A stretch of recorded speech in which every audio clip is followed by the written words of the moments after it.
Meus queridos, vos saúdo a todos com a paz do Senhor. Para mim é motivo de muita alegria estar aqui nesse começo de noite, né? Quero deixar para a meditação de cada um de nós. Hoje eu trabalhando, ainda que choveu bastante, e não tive tempo assim de sair para gravar algum vídeo, mas eu quero gravar aqui nessa noite. Hoje é 2 de julho de 2025, agradecendo a Deus, nosso Senhor, por estarmos com vida, né? Com saúde, glória a Deus.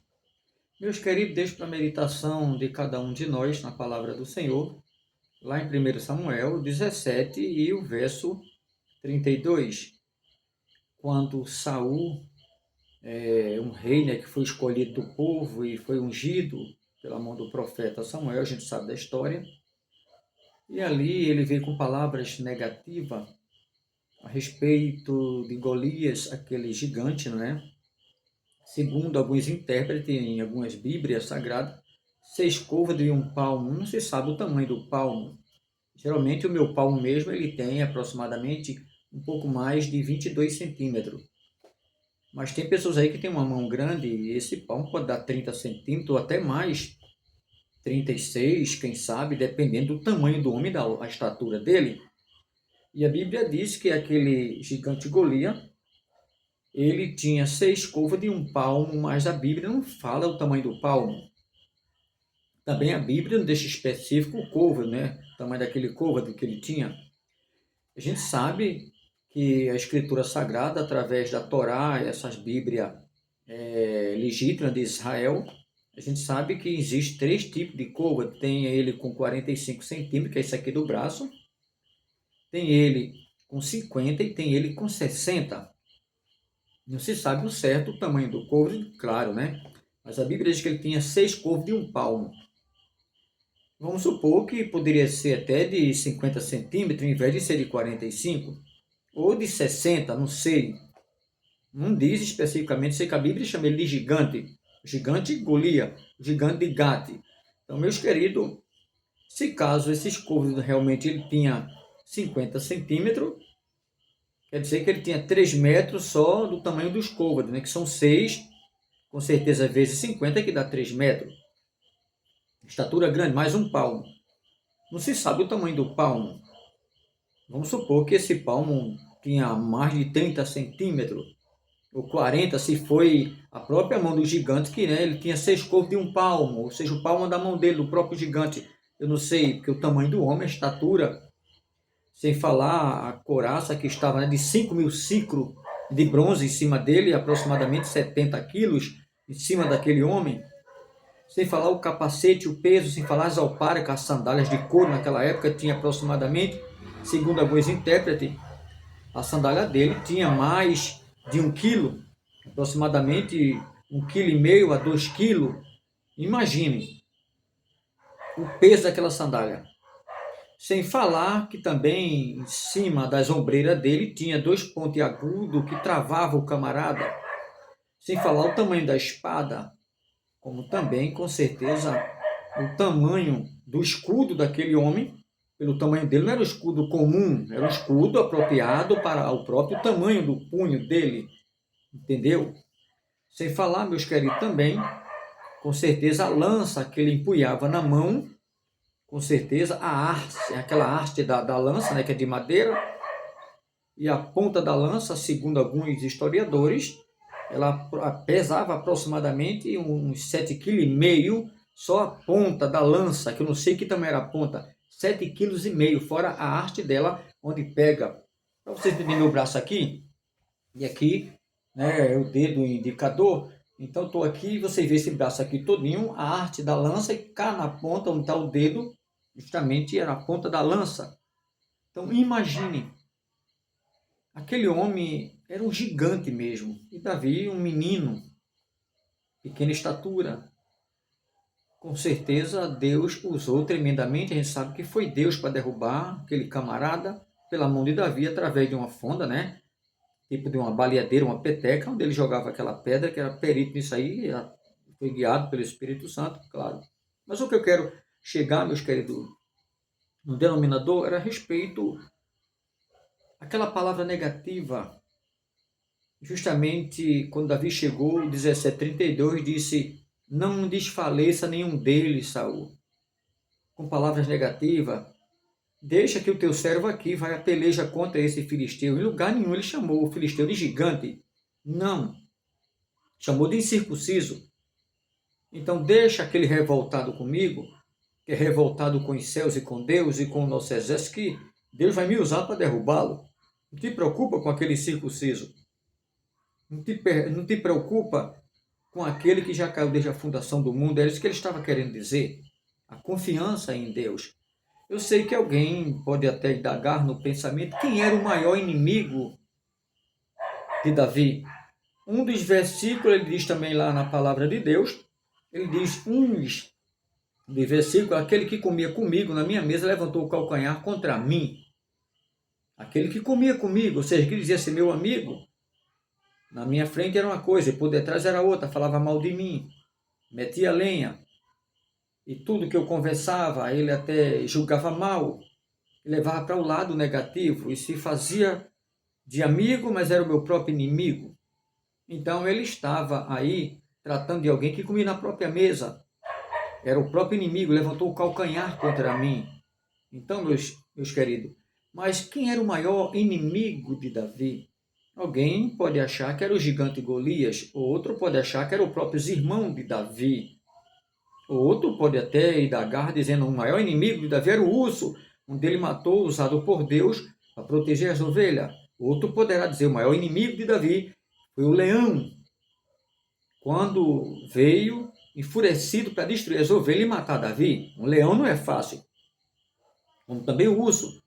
Ele pode até alguém dizer que o inimigo de Davi era o leão, ou o urso, ou o próprio gigante Golias, onde alguém também com certeza poderá até dizer, nesse momento, que o maior inimigo de Davi era seu próprio irmão, ou de outras trincheiras de guerra. Meus amados, o maior inimigo de Davi não era o leão, não era o urso, com certeza também não era o Golias, nem os 4 irmãos que ele tinha, que era semelhante a Golias. Por isso que ele pegou 5 cheixos, acredito eu, que cada um tem um motivo, e ele guardou 4, que simbolizavam os 4 irmãos ainda que faltava do gigante para derrubar também. Há quem diga que os 5 cheixos, maravilhoso, conselheiro, Pai da eternidade, príncipe da paz e Deus forte. Há quem diga nas suas interpretações. Uma coisa eu sei, eu penso que cada cheixo simbolizava um dos irmãos de Golias, que ainda tinha 4, fora o Golias, que também era poderoso em guerra, e gigante também, tá? Então, meus queridos, mas o maior inimigo de Davi não era esses que eu falei, ainda que era inimigo, sabe, dentro da conjunção de guerra, dentro dos parâmetros de guerra, dentro, com certeza, das trincheiras de guerra, mas não era o maior inimigo de Davi. O maior inimigo de Davi não era o urso, também não era o leão. O maior inimigo de Davi era o lobo. Alguém pode dizer, mas por que um lobo? Ser mais fraco do que o urso, mais fraco do que um leão, e pode ser até mais fraco do que o gigante Golias, que poderia pegar um lobo e arrancar a cabeça, muito bem, pelo tamanho do homem. O lobo era uma criança na frente dele também, com certeza. Mas não estou falando de um lobo animal, estou falando de um lobo da tribo, 12 tribos de Israel. Então, o maior inimigo de Davi era justamente Saul, seu próprio sogro. Saul procurou matar Davi por inúmeras vezes. E Davi sempre escapando e com a ajuda até de Jonathan, filho do próprio Saul. Para que vocês saibam, Saul é da tribo do lobo. Se você olhar as bandeiras de Israel, se você olhar os símbolos de Israel, justamente, Saul era justamente da tribo do lobo. Então, o maior inimigo de Davi era justamente aquele que era da tribo do lobo, era o lobo, para que vocês entendam. Mas, contudo, Davi o venceu inúmeras vezes, ainda cortou uma parte da orla das vestes dele, só se eu quisesse te matar. Quando ele estava na caverna de Adulão, quando ele deu uma escapada. Mas Deus era com Davi, e é até hoje que está guardado no seio de Abraão, para aquele dia a gente se abraçar com ele, em nome de Jesus. Então, meus queridos, é tão provável que Deus permitiu não ser morto pela mão de Davi, mas ele mesmo se matou quando viu que o filho morreu e a guerra estava perdida. entre os filisteus, ele mesmo se matou. Infelizmente, não é? O lobo se matou, mas Jesus é bom. Então, meus queridos, que Deus abençoe. A gente tem que orar, tem que jejuar, leia a palavra se você puder, estude não só a palavra de Deus, como também na vida secular, para um bom emprego. Estude, tenha o QI elevado em Deus e também aqui na terra, para que você tenha um bom alimento, você tenha com certeza uma vida muito boa aqui na terra, mas você tem que estudar. Estude, se forme em alguma coisa que tenha futuro, procure estudar e não esqueça de estudar a Bíblia. Não esqueça de fazer alguns cursos onde esse venha edificar a sua vida e aqueles que estão próximos a você. Ainda que você tenha alguns cursos e o mesmo você não use, mas para aprendizagem, né, você, pelo menos para você ter um QI no lugar, é muito bom você ter conhecimento. Então, estude, leia a Bíblia, estude também na vida secular. Que Deus abençoe. Agradeço o amor de vocês e o carinho.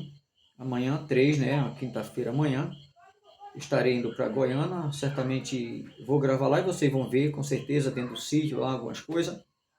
E ficarei lá até o final de semana, até o sábado, se Deus assim permitir, em nome de Jesus. Não esqueça de nos ajudar em oração. Agradeço, com certeza, os comentaristas, né, que sempre deixam lá um comentário, os internautas. Que Deus abençoe vocês nas redes sociais, aí, nas plataformas digitais, de uma forma especial, que tem interagido comigo. Que Deus abençoe nossa irmã Luciana, a mãe dela e os demais da família. Que Deus abençoe também ali no Rio de Janeiro, Mazinho. Que Deus abençoe de uma forma tremenda a todos. Se eu for falar nome aqui, são muita gente. Tem pessoas que nem precisam falar o nome, não é necessário, mas Deus sabe que eu tenho orado. Que Deus ajude e abençoe de uma forma extraordinária. Às vezes até quando a gente trata o nome de alguém, às vezes tem até pessoa que fica até com ciúme doentio quando a gente fala fulano, beltrano, cicrana.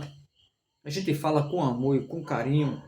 E como pastor, com certeza,